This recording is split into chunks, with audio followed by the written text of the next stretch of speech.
보고를 18대 국회의원을 역임하신 성윤환 준비위원님께서 해주시겠습니다.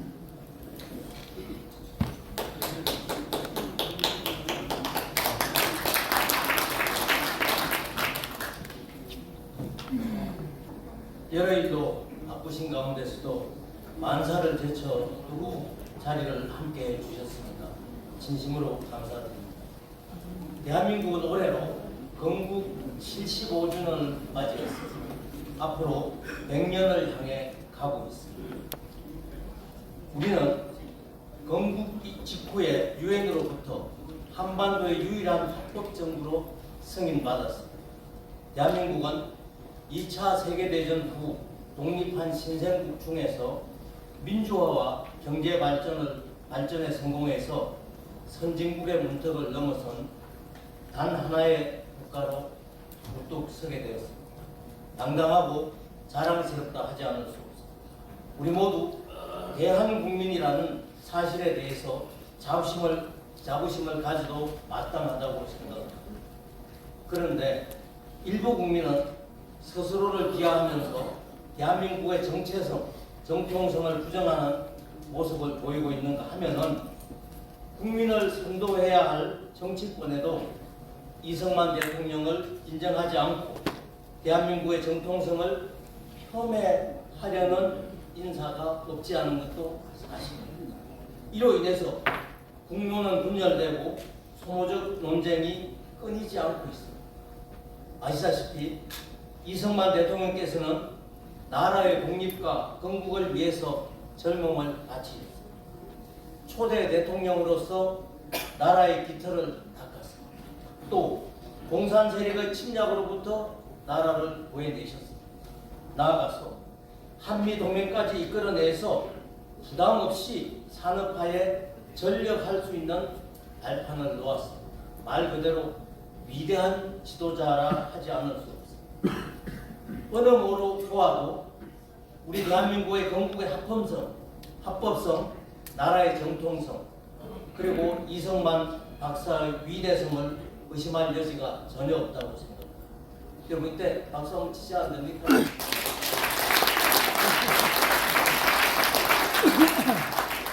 이제 우리 대한민국은 우리 자유헌정-포럼에서는 2022년 12월에 대한민국의 경제 정체성과 정통성을 확립해서 하나된 힘으로 미래 100년으로 나아가야 한다고 의견을 모았습니다. 그래서 그 상징으로 대한민국을 대표하는 이승만 대통령의 동상을 건립하는 운동을 벌이자는 논의를 시작했습니다. 고개 숙이다가요. 수개월간의 논의 토론 과정을 거쳐서 2023년 5월에 조선국 대표인물 세종대왕과 충무공의 동상이 서 있는 광화문 광장에다가 다른 곳이 아닙니다. 대한민국의 중심 광화문 광장에다가 대한민국의 대표인물로 이승만 대통령의 동상을 건립하는 시민단체를 만들기로 결의했습니다. 이때 변정일 전 의원을 준비위원장으로 선출하고 동지 18명을 규합해서 준비위원회를 구성했습니다. 구성된 준비위원회는 각계의 인사를 접촉하면서 광화문 광장에 이승만 대통령의 동상을 세워야 하는 이유를 역설하면서 회원 모집에 나섰습니다. 2023년 9월 28일 참여를 희망한 회원이 400여 명을 넘기게 됐습니다. 이때 정식으로 결사체를 출범시키기로 의결을 했습니다. 단체의 명칭을 대한민국 건국대통령 이승만 박사 동상 광화문 광장 건립추진위원회로 정하고 임원은 2년 임기의 회장 1인과 5인 이내의 부회장 그리고 감사를 두고 의사결정기관으로 총회, 집행기관으로 15인 이내의 위원으로 구성되는 운영위원회를 두는 것을 골자로 하는 정관도 마련하였습니다. 2023년 10월 10일 날 그동안 준비위원장으로 헌신하신 변정일 전 의원을 동상건립추진위원회 회장으로 추대하기로 의견을 모으고 출범식에서 정관과 함께 회원님의 승인을 받기로 해서 오늘 출범식에 이르게 되었습니다. 경과보고는 이걸로 마치고요. 한 가지 부탁의 말씀을 올리고자 합니다. 창립회원 여러분께서 우리 준비위가 마련한 정관과 변정일 회장 추대를 만장일치로 승인해 주시면 어떻겠냐 하는 제안을 드립니다. 좋소. 박수로 승인해 주세요.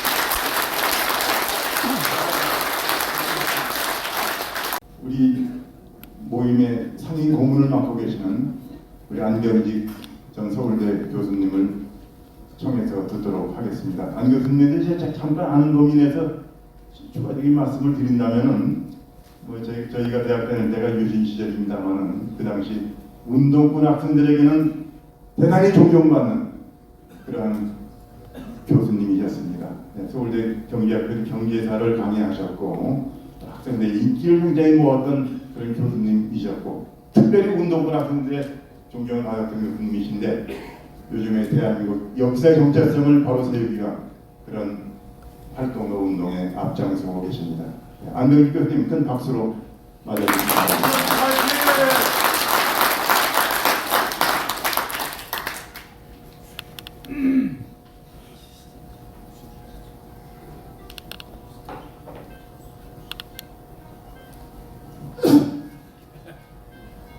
여러분 안녕하세요. 여기에는 저보다 선배님도 계시고 또 저보다 훌륭한 분이 많이 계신데 제가 이렇게 대표로 경례사를 드리기 위해서 대단히 송구스럽게 생각합니다. 그리고 저 개인에게는 무한한 영광이라고 생각합니다. 지금 이승만 대통령 동상 건립 준비위원회에 와가지고 제가 그 격려사를 하면서 무엇을 말씀드릴까 이렇게 생각했는데 아무리 생각해도 제가 먼저 말씀드릴 것은 딱 하나밖에 없는 것 같아요. 여러분 오늘 대한민국이 이 세계에서 차지하는 위상이 어떻습니까?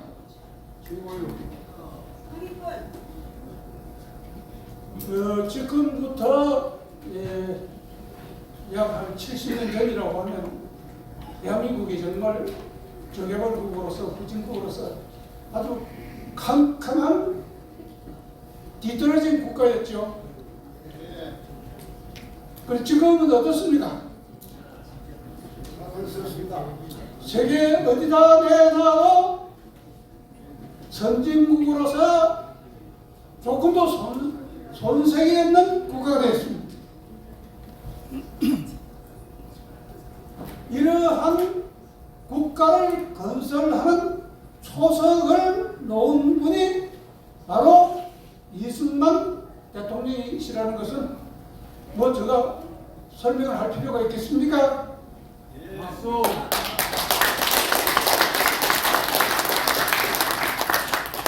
사람이라는 것은 일생을 살아가면서 잘하는 일, 못하는 일, 그리고 칭찬받을 일, 비난받을 일, 모든 것이 이렇게 마련입니다. 뭐 이승만 대통령이라고 해서 그걸 피해갈 수 있겠습니까? 그런데 가장 중요한 것은 그분이 해놓은 업적을 토대로 해서 이 나라가 어떻게 되느냐 하는 이런 문제입니다.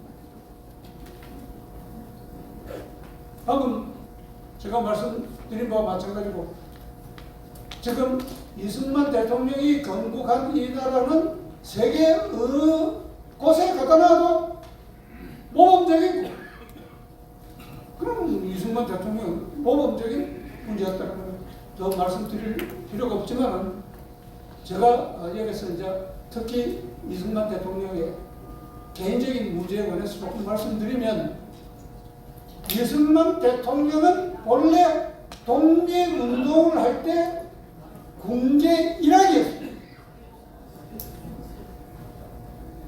우리나라 독립운동에 의해서 희생한 많은 분들이 계시지만 그 당시에 이승만 대통령과 어깨를 나란히 할 수 있는 사람이 없었습니다. 지금 우리가 그걸 잊어버리고 있습니다. 그건 이제 어디서 나타나느냐면 1907년에 나라가 이제 거의 망할 때가 되었습니다. 그런데 그 당시에 이승만 대통령이 어떤 처지에 있었습니까? 독립협회 운동한다, 무슨 운동한다 해가지고 조선 왕조국가에서 사형수의 지위에 있었습니다. 그렇게 있던 분이 1907년에 갑자기 고종에 의해서 개미 특사로 발탁이 돼. 이제 망해가는 나라 구할 사람은 저 사람밖에 없다. 안 그러면 어떻게 사형수가 갑자기 대통령 특사가 됩니까?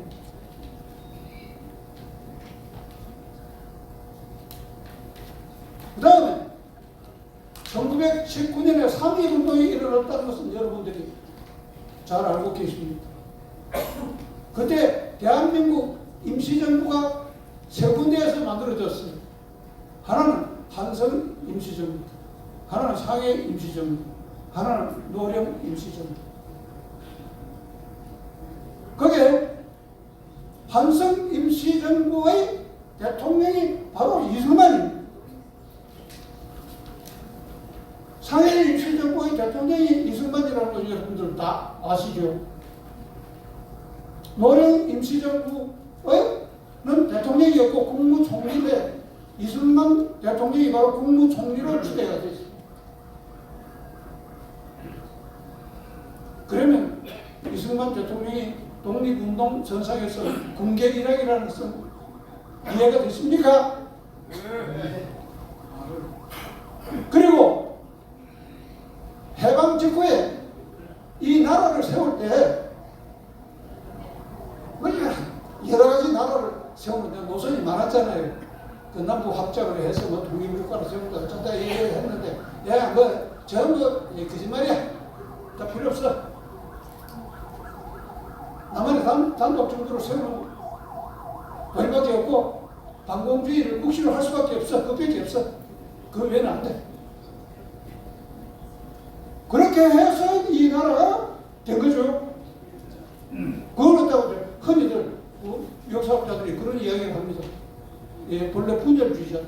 통일을 방해하는 분이다. 그때 정말 통일 되겠습니까? 여러분들 요새 한번 생각해 보세요. 아니 이렇게 번창한 이 국가에서 누구도 부정할 수 없는 이 대한민국의 이 번영을 두고도 얼마나 지금 시끄럽습니까? 그때 해방 직후에 어땠겠어요? 양사방 갈라져가지고 하나도 뭐 되는 게 없어. 전부 다 뭐 단가싸움이에요. 그런데 이분이 딱 나와가지고 야, 다 필요 없어. 북조선에 이미 북조선 인민위원회가 생겨가지고 저 사실상 저게 공산주의 정부야. 그렇기 때문에 남한은 단독 정부를 세워야 돼. 유일한 발언하는 분이 바로 그분이죠. 그래가지고 유엔에 지원하여서 전 국회의원을 갖다가 뽑아가지고 그때 전 국회의원이 상당히 숫자가 많지 않습니까? 그래서 이승만 대통령이 뭐 자기 정당 뭐 자유당이 있긴 했지만 그 뭐 국회의원 몇 사람 안 돼. 그런데 전 국회에서 대통령을 뽑을 때 이승만 대통령이 몇 %로 대통령에 당선됐습니까? 내가 알기로는 95% 정도 얻었어. 그 정도면 군계일학이야. 그 대한민국 사람은 어떤 사람들이요?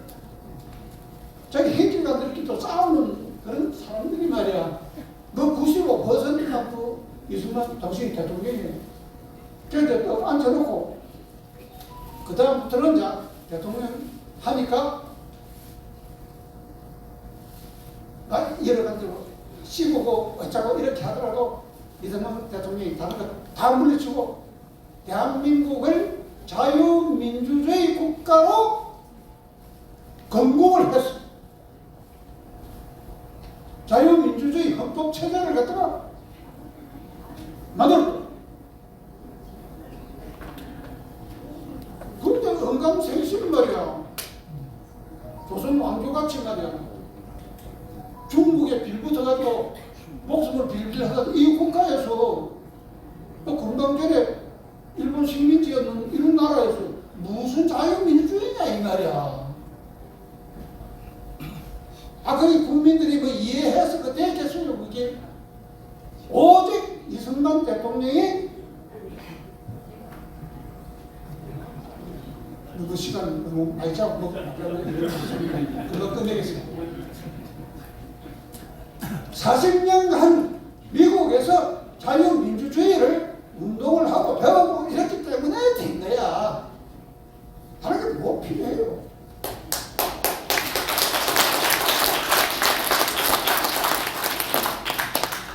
그 다음에 유교 사회의 지도권. 세계에 말이에요. 미국이 당시에 적개발국하고 동맹을 맺는 건 없는 거야. 그런 건 세계사에 없었어. 미국 역사에 그런 건 없었어. 유일하게 한국하고만 동맹관계로 맺는 거야.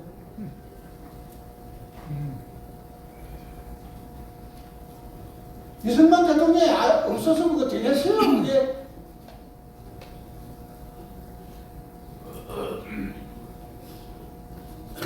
지금 대한민국이 있는 이유는 대한민국의 예를 들면 자유민주주의 헌법체제가 있고 한미동맹이 있고 그래서 이 대한민국이 있는 것 아닙니까? 그 누가 다 했어요. 이승만 대통령이 다 했어. 그 다음에 우연히 이승만 대통령 시절에 근대 국가가 국가로서 성립할 수 있는 역사적 조건이 하나가 성립했어. 그 성립하는 데는 이승만 대통령 혼자의 힘이 아니고 김일성의 도움이 많이 있었어. 역사적으로 세계사에서 근대 국가가 성립하려면 딱 두 가지 조건이 있어요. 그것만 성립하면 근대 국가가 되는 거예요. 하나는 뭐냐? 근대적 국민군이 있어요. 근대적 국민군이 없으면 이 소리 잘을 많이 좋은 소리, 뭐 나쁜 소리 다 해봤자 그 아무것도 그 종이종이 아무 그 의미가 없어. 근데 국민문이 딱 그 이빨이 있어요. 국가가 이빨이 있어야 되거든. 그 지들이 이빨이 있어야 되잖아. 둘째는 재정 자력이. 네 돈 가지고 네 할 수 있어요. 네 포켓 가지고 네 국가 운영할 수 있는 능력이 있어요. 이승만 대통령 때 김일성이가 도와줘서 70만 군대가 형성이 됐어요. 이 가난한 국가에 뭐 70만 군대가 어떻게 있을 수 있냐 이 말이야. 70만 군대를 했어요. 요새 여러분들 생각하면 대한민국이 뭐 워낙 국력이 크다기 때문에 먹이 살릴 수 있지만 그 가난한 국가에서 무슨 70만 군대란 말이야. 세계 강대국이어야 비로소 가능한 군대 숫자예요. 아 그렇지 않습니까? 그 가난한 국가에서 어떻게 70만 군대가 생겨? 미국 원조하고 김일성이가 도와줘서 된 거예요. 이 70만 군대를 얻고 이 세력을 가지고 근대 산업화를 해가서 재정 자력을 달성한 게 바로 박정희 대통령. 박정희 대통령, 이승만 대통령이 70만 군대 형성하시겠는 것도 불가능해요. 어떻게 그래요?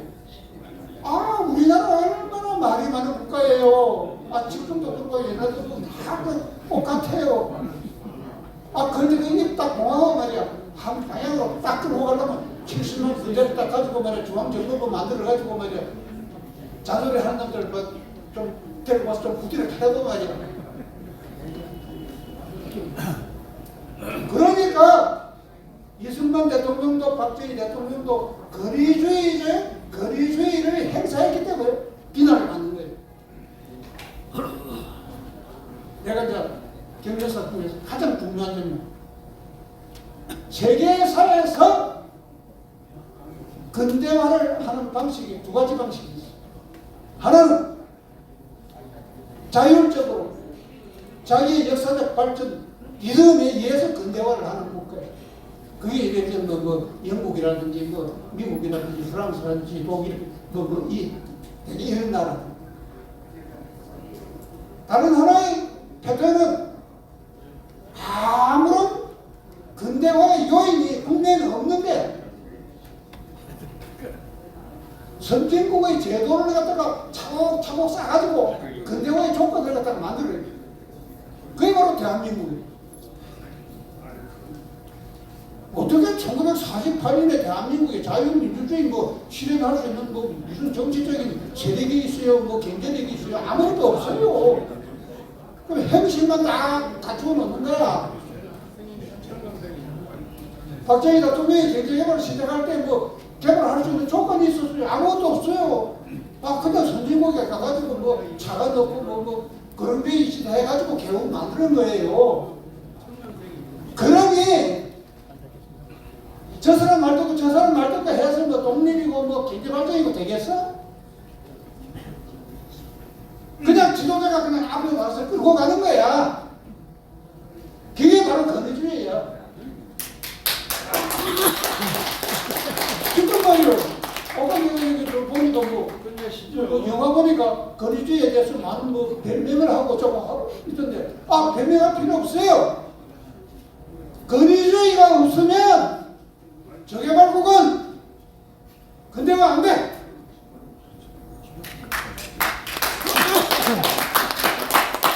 그리고 저개발국은 선진국의 제도를 갖다가 도입을 하고 선진국을 좋아해야 하기 때문에 친일도 하고 친미도 해야 되는데 지금 말이야 친일이라고 하면 말이야 너 벌벌 매고 말이야 아 친일 친미 안 하면 어떻게 있는 국가가 돼? 예? 감사합니다.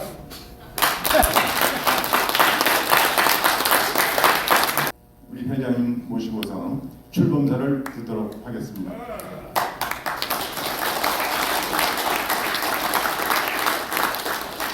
제가 전 회장님 양력을 간단히 소개해드리면은 제주도 출신이십니다.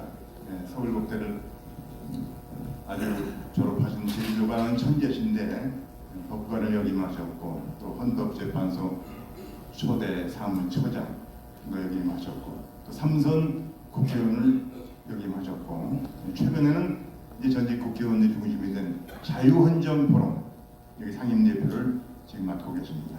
네, 박수로 청해 듣겠습니다.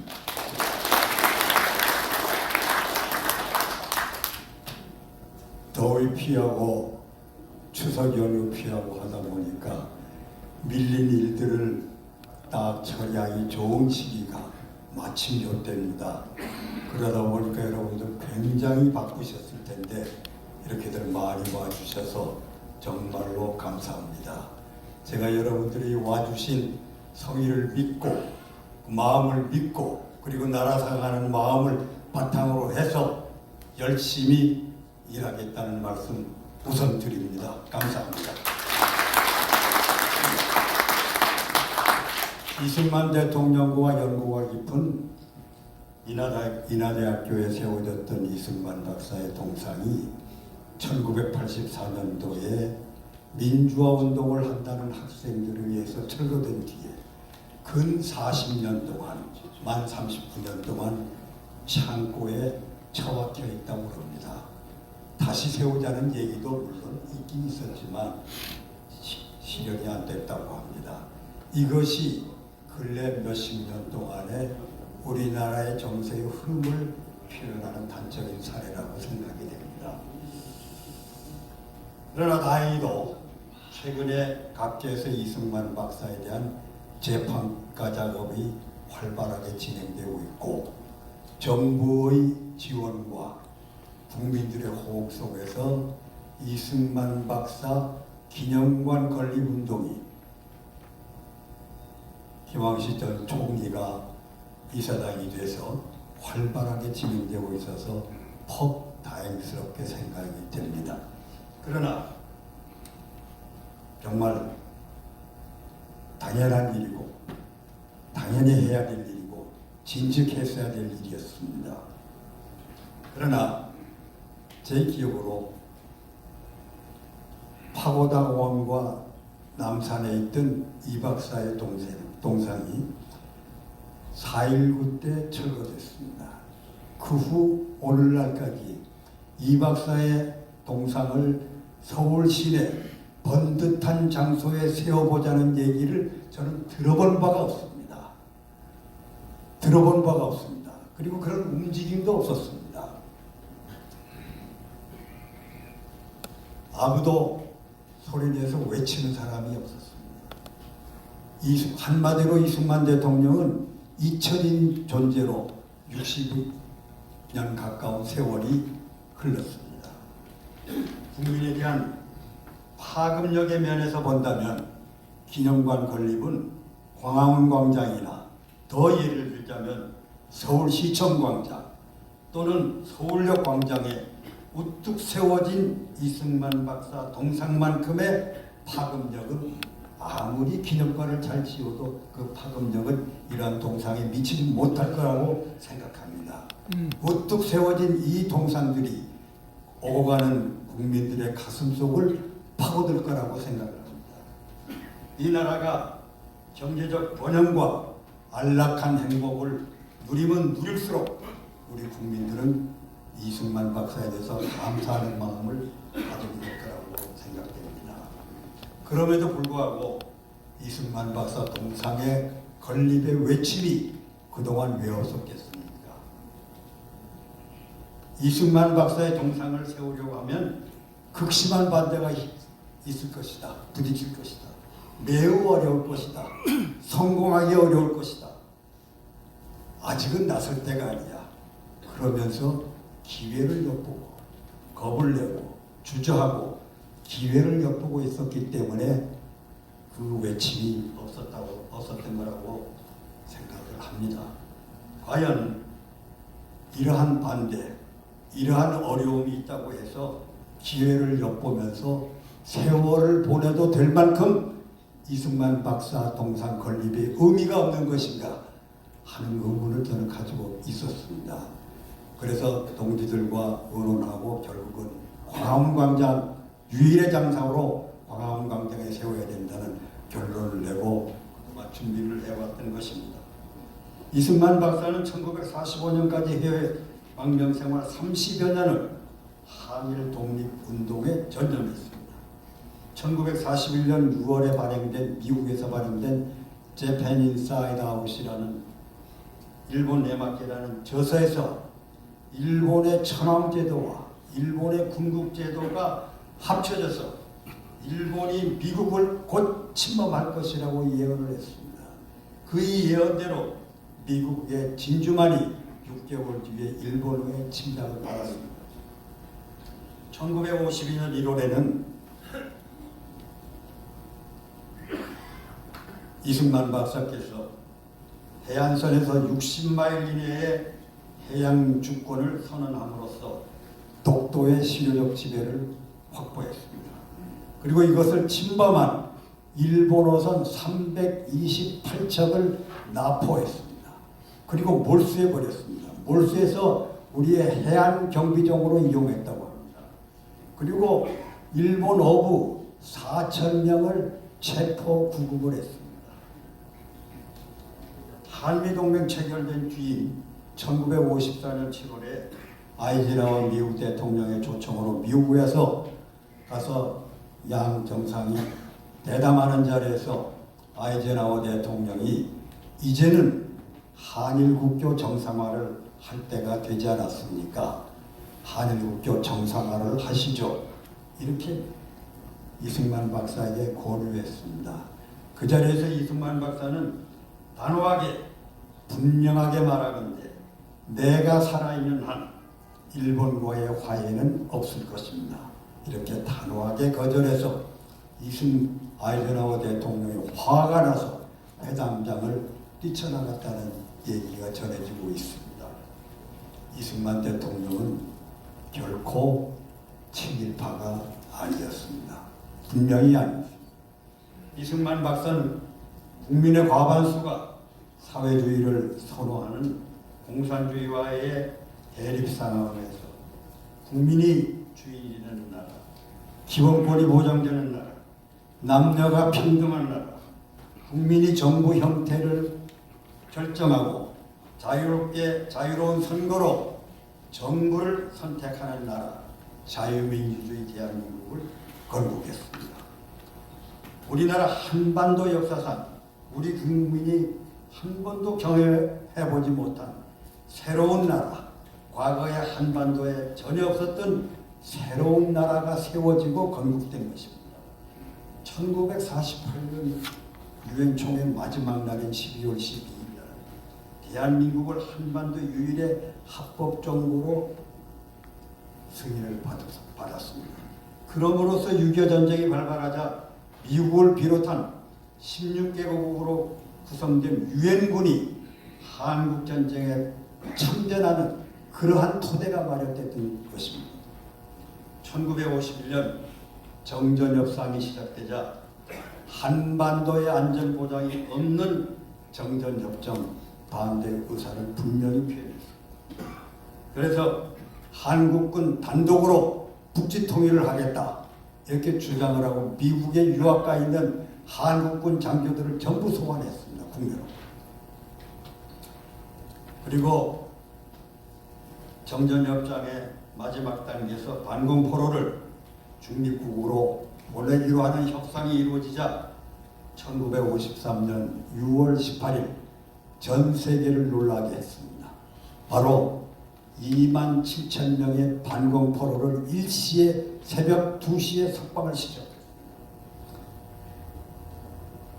그래서 이는 바로 국동군사령, 유엔군사령관 클라크 장군이 평했듯이 이 반공포로 석방은 한국 정부가 미국의 괴뢰 정부가 아니라 당당한 주권 독립 국가임을 세계 만방에 과시했다 이렇게 평했습니다.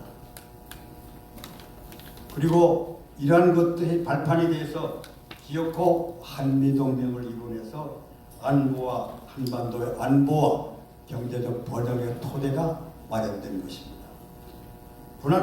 피난 시절 피난민 대학생들을 위해서 연합대학을 설립해서 학업을 계속 할 수 있게 됐습니다. 우수한 학생들을 미국에 유학을 많이 보냈습니다. 1인당 국민소득이 57달러밖에 안 됐던 1957년도에 이 폐허의 땅인 이 한반도에 시험용 원자로 설치 작업을 시작해서 이제 드디어 전 세계에서 가장 으뜸가는 최첨단 원전 기술 보유국의 반열에 올려놨습니다. 유상몰수 유상군부의 농지 계획을 과감하게 단행함으로써 이 나라의 지주 계급을 없애고 농노를 없앴습니다.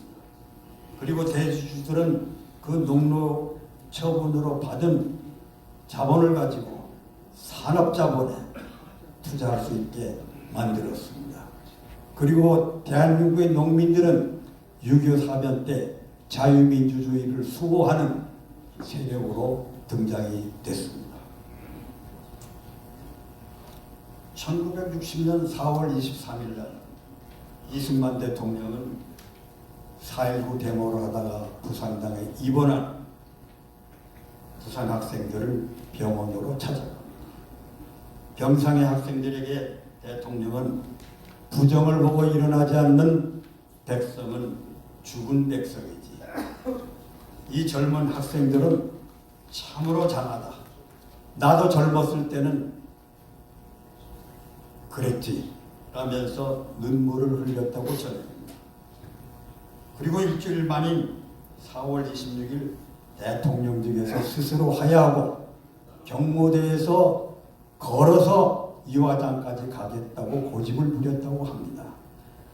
이러한 모습은 결코 독재자의 모습이 아니라 정말로 훌륭한 민주적 지도자의 모습을 보여주신 겁니다. 하와이에서 여생은 교민들의 도움으로 살았다고 합니다. 그 돈도 아껴서 항공표를 마련했다고 하는데 전 세계 독재자들 치고 부정축제 하지 않은 독재자는 없습니다. 이승만 박사가 유일하게 부정축제를 하지 않은 독재자라고 하더라도 독재자라고 한다면 그렇습니다. 그런데 부정축제가 전혀 없고 그 하야할 때 그 모습은 독재자의 모습이 아니라 정말로 훌륭한 민주적 지도자의 모습이 있습니다. 오늘날 우리가 6대 강국, 10대 경제력, 산업화와 민주화를 동시에 성취한 나라, 원조받다가 원조하는 나라, 외국에 나가서 국민들이 대접받는 나라, 세계 각국 사람들이 우리 한글을 배우는 그러한 나라의 기틀은 모두 이승만 박사 대통령 재임 12년 동안에 이루어진 것임을 우리가 모두 기억을 해야 할 것입니다. 이렇듯 이승만 대통령은 건국 대통령으로서 위대한 업적을 남겼습니다. 이승만 대통령이 없었다면 오늘의 대한민국이 없고, 오늘의 대한민국이 없었다면 오늘의 내가 없고 오늘의 대한민국 국민들이 없었을 것이라고 저는 감히 단언을 합니다.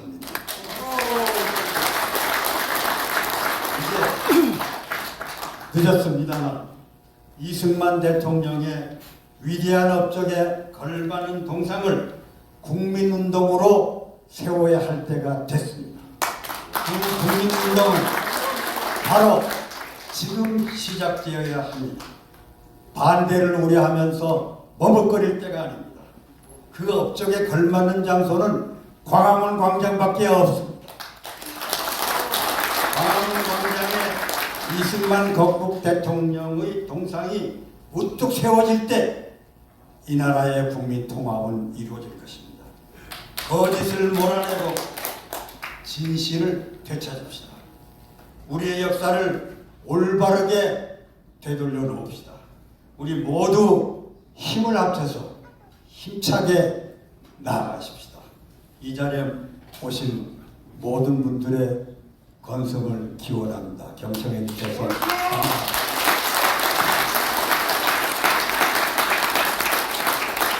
김준호 목사님에 대해서는 제가 뭐 자세히 말씀 안 드려도 여러분 너무 잘 아시겠습니다만 목사님이시자 또 사회운동가입니다. 동주천에서 짧게 몇 꼭 마디만 계시고 하겠습니다. 말씀 드리도록 하겠습니다. 세계에 228개국이 있는데 후손들에게 건국 이야기를 가르치지 않는 나라가 대한민국밖에 없습니다. 이제 고쳐져야 됩니다. 이 출범식에 이렇게 많이 모이신 것을 보니 절반의 성공입니다. 우리가 되찾아야 될 것이 세 가지입니다. 건국기념일 1948년 8월 15일 건국기념일을 확실하게 되찾아야 됩니다. 아직도 건국기념일이 1919년 며칠이라고 주장하는 사람들도 있습니다. 우리 후손들에게 1948년 8월 15일이 대한민국의 건국기념일이다 분명히 가르쳐야 됩니다. 두 번째 되찾아야 될 것은 건국 대통령 이승만 박사를 되찾아야 합니다. 그 동상이 지금 저 청와대 뒤편어대 땅에 묻혀 있습니다. 그 현장에까지 가봤습니다. 이 출범식이 대단히 중요합니다. 건국 대통령 이승만 박사를 되찾고 동산도 세우고 그렇게 해야 합니다. 저는 북한에 여러 번 다녀왔습니다. 김일성 동상이 그 북한 좁은 나라에 29,000개입니다. 여러분, 우리 이승만 대통령은 하나도 없는데 김일성은 29,000개입니다. 여러분, 북한에 무슨 백두혈통인가 백정혈통인가 그 내려주고 우리 대한민국 헌법에 분명히 기록되어 있는 우리 국토는 백두산까지 한반도 전체가 대한민국의 국토다. 북녘의 그 백두혈통 거기에 신음하는 백성들 북녘 땅을 되찾아야 됩니다. 우리 출범식이 이제 시작이지요. 거기까지 나아가는 탄탄한 기초 위에 출발할 수 있기 바랍니다. 감사합니다.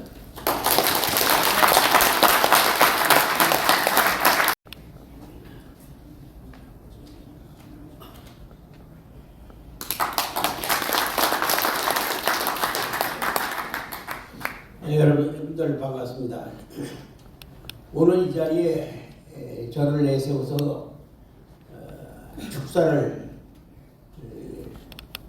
하라고 이렇게 주문하신 까닭은 아시다시피 오늘 이 추진을 가족시킨 주체가 헌정회 회원들을 중심으로 한 헌정 포럼이 원동이 응력이 되었고 거기에 참여하신 분들이 우리 대한민국 헌정회 회원들이 많이 계십니다. 그렇기 때문에 그분들을 대표를 해서 헌정회장을 지낸 저에게 축사의 기회를 주신 것이 아닌가 그래 생각을 합니다.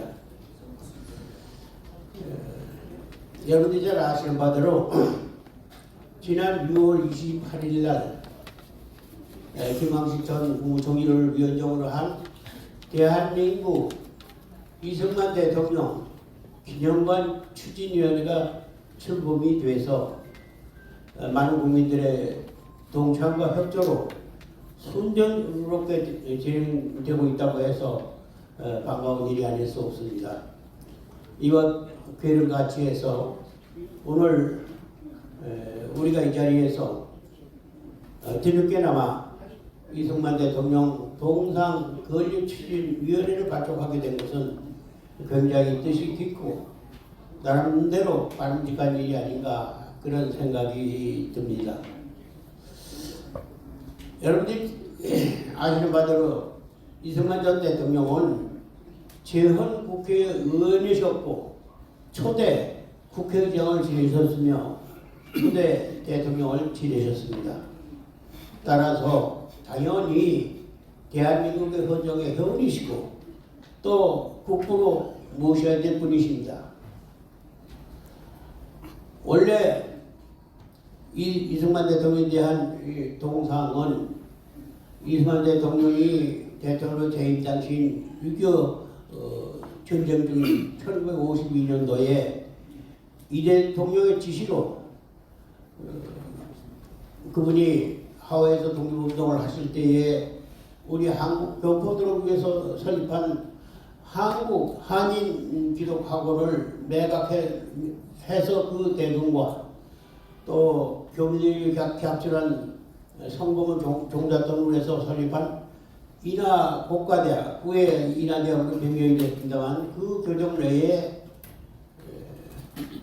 하와이 교민들의 성공으로 6.3m 높이의 동상이 건립되어 있었습니다. 그런데 유감스럽게도 그 4년 뒤인 1983년도에 운동권 학생들에 의해서 그 동상이 철거돼가지고 지금은 어느 창고에서 방치되어 있다고 합니다. 뿐만 아니라 조금 전에 우리 변정일 위원장님이 말씀해 계신 대로 남산에 세워졌던 이승만 대통령의 동상도 4.19 혁명 직후에 철거돼가지고 그 흔적조차 현재 찾아볼 수가 없는 그런 참 안타까운 시점에 놓여 있습니다. 원래 인하대학에 설치했던 그 동상은 이승만 대통령의 정치적 공과와는 관계없이 그분이 교육이라고 하는 건 창학 정신을 기리기 위한 그런 뜻에서 세워졌던 겁니다. 그러나 오늘 우리가 추진하고자 하는 이 동상은 이승만 대통령의 정치적 업적을 공과 과를 숨김없이 사실 그대로 이렇게 반영을 해서 후세들에게 정확하게 교훈을 남겨줘야 되지 않겠나 그런 뜻을 담고 있다는 말씀을 드립니다. 세계 2차 대전 후에 산업화와 민주화를 동시에 이룩한 나라는 오직 우리나라뿐입니다. 부정자원이 거의 없는 우리나라가 건국된 지 75년 만에 무역규모 세계 6위, 경제규모 세계 12위라고 하는 그런 참 위치를 구상을 해서 이제 얼마 있어 GA 국가로 이렇게 가입될 수 있다고 할 정도로 이렇게 우리나라가 많이 발전이 되어 있는데 이는 어디까지나 이승만 대통령이 자유민주주의와 시위한 경제를 바탕으로 한 그런 공산화를 우리나라의 공산화를 막는데 앞장서신 주력으로 해주신 그런 건국 민영과 또 경자 유전이라고 하는 원칙에서 농지 개혁을 단행하고 또 6년 무상 의무교육제를 도입을 해서 우리나라 국민을 굉장히 낮춰주는 그런 획기적인 일을 해주셨을 뿐만 아니라 위기의 진행 중에 휴전회담談판을 앞두고 그 긴박한 상황에서 항공포로 석방이라고 하는 그런 강공책을 단행해서 당시 미국 아이든 대통령의 참 이렇게 설득을 받아가지고 한미 방위 조약을 체결하게 한 것이 그동안 우리 국민들이 안보에도 걱정하지 아니하고 경제 발전에 전념할 수 있는 그런 원동력이 됐다. 그래서 우리나라가 이만큼 발전이 된 것이다. 그렇게 생각해 보면은 참말로 이승만 때문에 그 업적은 뭐라고 높이 평가해도 지나칠 말이 없다. 그런 생각이 듭니다. 그런데 일부 많은 사람들은 마치 이승만 대통령의 업적이 독재자는 그런 한마디로 전부 다 이렇게 덮어지는 것처럼 폄하 왜곡을 하고 또 더욱이 일부 과거가 있다고 해서 전체 업적 그런 훌륭한 업적을 전부 부정하는 그런 잘못된 모습을 보이고 있습니다. 이제 이승만 대통령이 서거하신 지도 60년이 다 되어가고 있습니다. 역사적 진실과 또 실책을 바로잡을 때가 되었습니다. 지금 세계 어느 나라 민주국가 중에 초대 대통령이나 국부의 기념관이나 동상이 없는 나라는 거의 없습니다. 우리 모두가 때는 좀 늦었다고 해도 이제부터 분발해서 광화문 광동에 번듯하게 이승만 대통령의 동상을 세워서 후세들에게 이렇게 모범을 보이는 그런 모습을 빨리 가져왔으면 좋겠다. 그런 생각이 듭니다. 아무쪼록 여러분들의 계속적인 분발과 협조 있으시길 기대하면서 축사에 발언을 하겠습니다. 감사합니다. 말씀 감사드립니다. 민족 중흥회를 이끌고 계시는 우리 정재호 회장님의 말씀을 청해 듣도록 하겠습니다.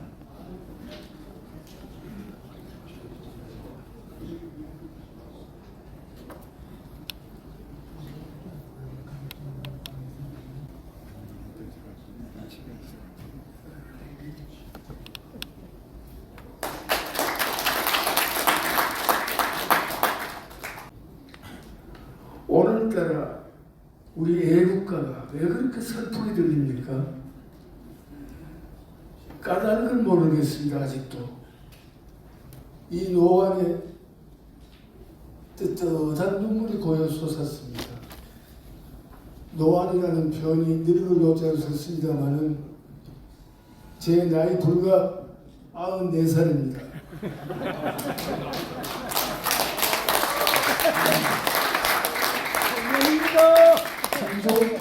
김종필 총재는 일찍이 나이 90을 가리켜서 졸수라고 했습니다. 수를 졸업한다. 그러니까 저 같은 경우는 더불어 살고 있습니다. 지금 겁날 게 없어요.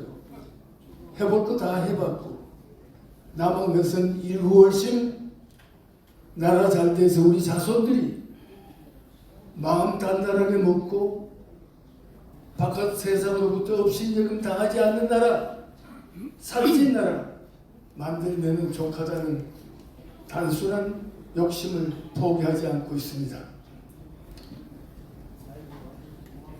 이승만 박사께서는 지금도 살아 숨쉬는 명언이 있습니다.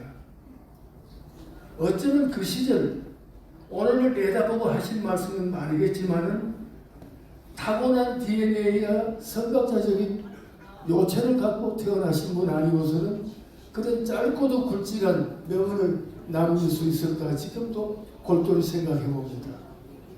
뭉치면 살고 흩어지면 죽는다.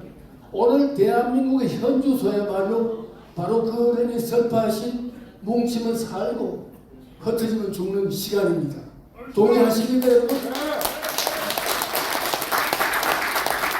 민족구호회는 여러분이 아시다시피 허허벌판에 천지개벽의 새벽을 연 박정희 정신 그 혼불을 이어받아서 우리의 모든 영혼을 불사르겠다는 결심하에 만들어진 자생적인 단체입니다.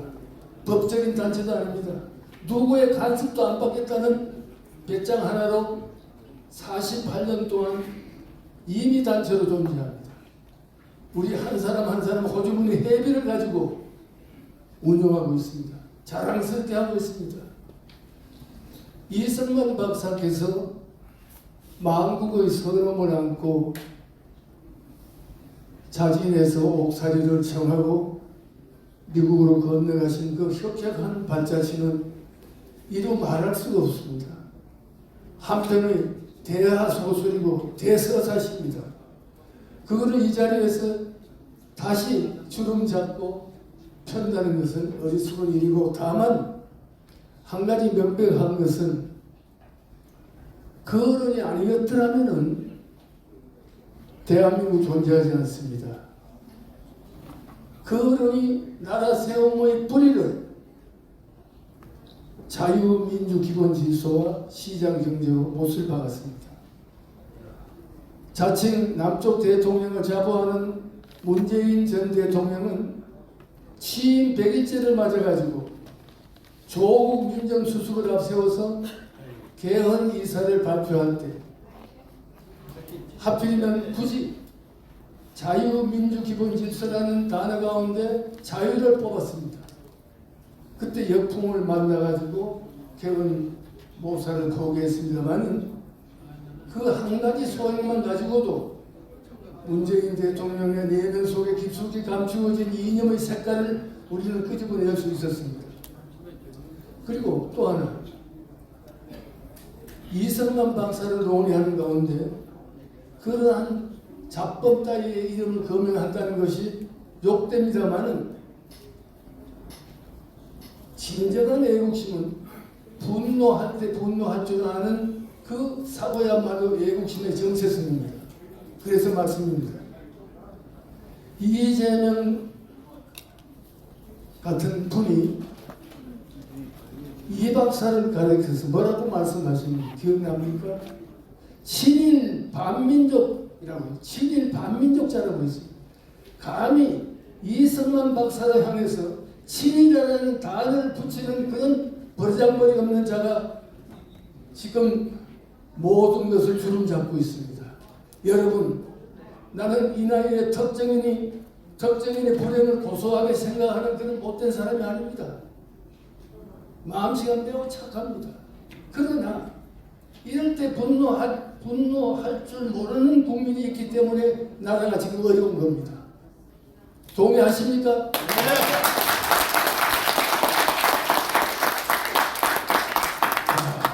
왜 이렇게 한숨이 나옵니까?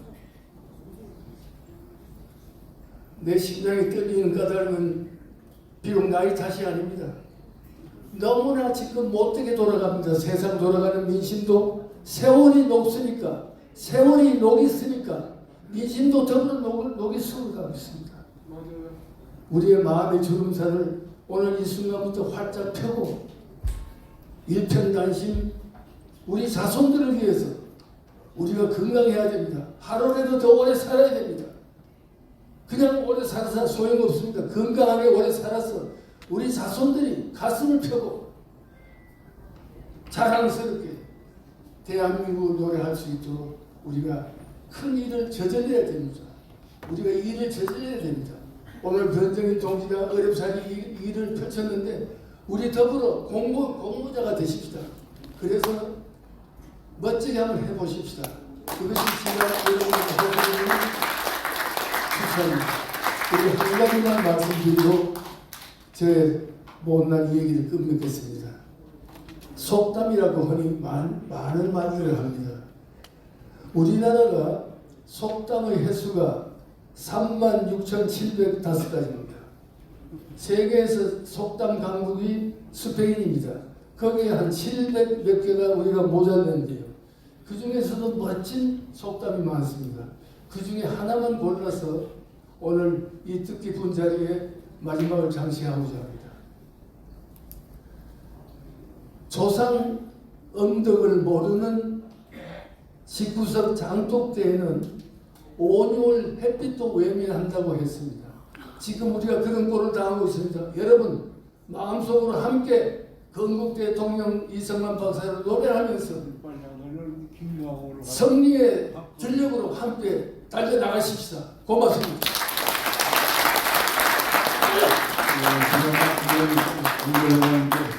한번 감사의 박수를 보내주시기 바라겠습니다. 시간이 많이 지났기 때문에 간단히 말씀을 줄여보겠습니다.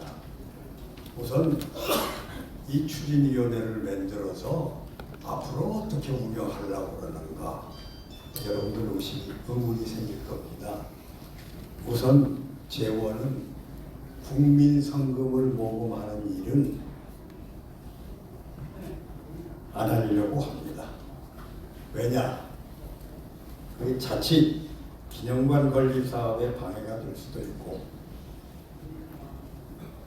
또 여러 가지 합리적이지 않다 그렇게 판단을 했습니다. 이런 건 말이야 너무 그러나 꼭 국민들의 성금도 모아져야만 이 대한민국 정부가 움직이겠다, 정책 결정자가 움직일 것 같다, 그렇게 안 하면 도저히 안 되겠다 할 때는 모르겠지만 그런 상황이 오지 않은 한은 국민 성금 모금을 안 할 생각입니다. 두 번째로 우리 추진위원회 활동에는 우리 임원들과 회원들이 조금씩 모아가지고 충당을 하도록 하겠습니다. 네, 그걸 뭐 계속 어디서 모금을 한다든지 그런 짓은 안 할 생각입니다. 그리고 또 한 가지, 그럼 무슨 활동을 하겠느냐?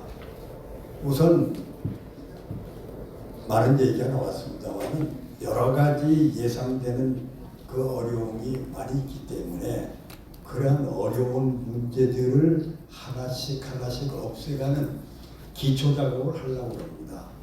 그 기초 작업은 우리 스스로 이론 무장을 확실히 해 우리끼리 토론하고 세미나도 하고 토론회도 열고 그러면서 우리 정신 무장을 강화하고요. 그걸 토대로 해서 우리가 외부에 나가서 강연도 하고 글도 써내고 뭐 이런 활동을 부지런히 우선 하는 것이 중요할 거라고 생각합니다. 그리고 또 한 가지는 이 유사단체가 많이 있습니다. 오늘 이 자리에 나오신다고 했는데 안 나오셨는지 모르겠습니다만은 그 경인대학의 김길자 총장이 하시는 대한민국 사랑회, 그 다음에 이영훈 교수가 하는 이승만 학당, 또 몇몇 그 독지가들이 하고 있는 우남 소사이어티, 그리고 그 황교안 총리 왔다 가셨습니다만 그분이 하는 이승만 기념 사업회, 또 김황식 총리가 주동이 돼서 하고 있는 요새 새로 하고 있는 기념관 건립 추진위원회, 여러 가지 단체들이 아마 그 외로도 상당히 많이 있습니다만은 이러한 단체들과는 절대로 경쟁 관계에 나서지 않겠습니다.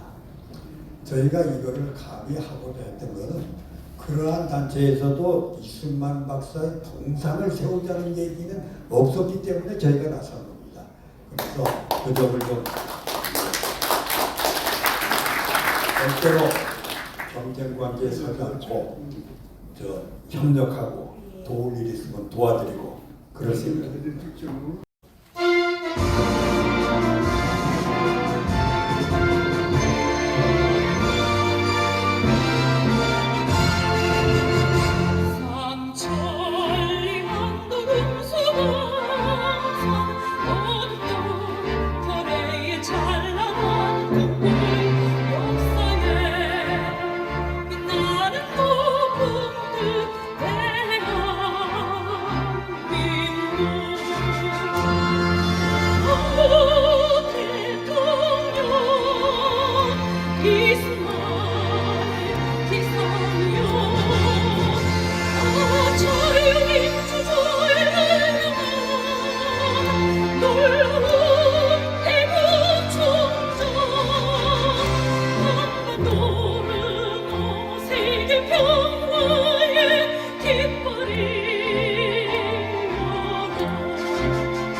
전국 대통령의 노래가 이제서야 만들어졌습니다.